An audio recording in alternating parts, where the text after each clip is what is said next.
হুগলির ডানকুনির পুরসভার 20 নম্বর ওয়ার্ডের বাসিন্দা হাসিনা বেগম, বয়স 60। রবিবার সন্ধ্যায় অসুস্থ হয়ে পড়েন। হাসপাতালে নিয়ে গেলে চিকিৎসকরা মৃত বলে ঘোষণা করেন। স্থানীয়দের দাবি, বেশ কয়েকদিন ধরে এসআইআর নিয়ে চিন্তিত ছিলেন হাসিনা।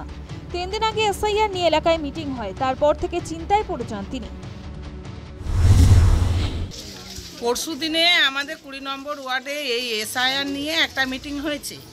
হওয়ার পরে সবাই আমরা একটা চিন্তার মধ্যে রয়েছি। উনিও চিন্তা করেছে, যেহেতু ওনার এখানে অনেক দিনেরই বসবাস, কিন্তু কাগজপত্র থাকা সত্ত্বেও ও অনেক রকম টেনশন করছিল।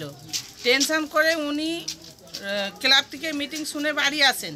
বাড়ি আসার পরে খাওয়া দাওয়া করে শুয়েছেন। কালকে সকালবেলা উঠে উনি কাজে গেছেন, কাজ থেকে এসে চা আনতে গেছেন। চা নিয়ে আসবার সময় আমাদের নজরুলপল্লী ক্লাবের সামনে রাস্তায় মাথায় হাত দিয়ে বসে পড়েছিলেন। তখনই ওনাকে সঙ্গে সঙ্গে হসপিটালে যাক, ডাক্তারখানা নিয়ে যাক, সেইখানে যেতে যেতেই ডেট। 2002 সালের ভোটার তালিকায় হাসিনা বেগমের নাম নেই, তাই এসআইআর আতঙ্কে অসুস্থ হয়ে মৃত্যুর অভিযোগ এক মহিলার দাবি তৃণমূলের। মঙ্গলবার সকালে মৃতের পরিবারের সঙ্গে কথা বলতে এলাকায় যান ডানকুনি পুরসভার পুরপ্রধান হাসিনা শাবনাম। তিনি বলেন, এসআইআর নিয়ে আতঙ্কিত সাধারণ মানুষ।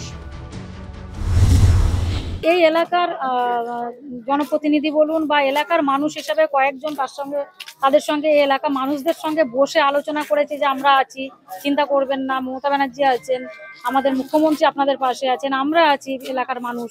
কিন্তু মানুষের ভয় এখনো কিন্তু যাচ্ছে না যে এসআইআর এর জন্য আরো কত মানুষকে প্রাণ দিতে হবে জানি না। এই যে ভয় ভীতি, সেই ভীতিটা মানুষের মধ্যে কাজ করছে এবং যার জন্যই এই হার্ট অ্যাটাক গুলো হচ্ছে। আপনারা ইতিমধ্যেই শুনবেন পাশের বাড়ি আরেকজন হার্ট অ্যাটাক করেছে। বিজেপি নেতা বিষয়টি অস্বীকার করে বলেন, তৃণমূল বিভ্রান্ত করছে মানুষদের। মানুষকে বিভ্রান্ত করার জন্য বিরোধিতার নামে, যেহেতু কেন্দ্রে ভারতীয় জনতা পার্টির সরকার, তাই মমতা ব্যানার্জি এবং তৃণমূল কংগ্রেসের বিরোধিতা করছেন।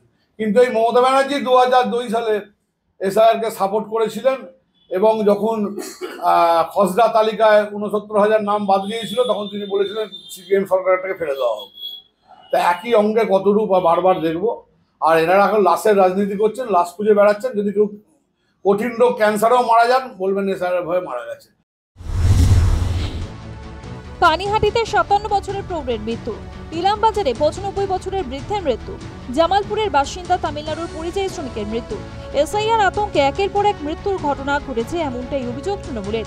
সেই অভিযোগের তালিকায় যুক্ত হলো আরেকটি মৃত্যু। অভিযোগ করা হয়েছে, এনআরসি নিয়ে বৈঠকের পরেই আতঙ্কিত হয়ে পড়েন হাসিনা বেগম। প্রশ্ন উঠছে, ওই বৈঠকে আতঙ্কের পরিবেশ সৃষ্টি করেছিল কে বা কারা? বৈঠকের নামে কি এসআইআর নিয়ে ভুল প্রচার করা হয়েছিল, যার জেরেই আতঙ্কিত হয়ে পড়েন হাসিনা বেগম? News time.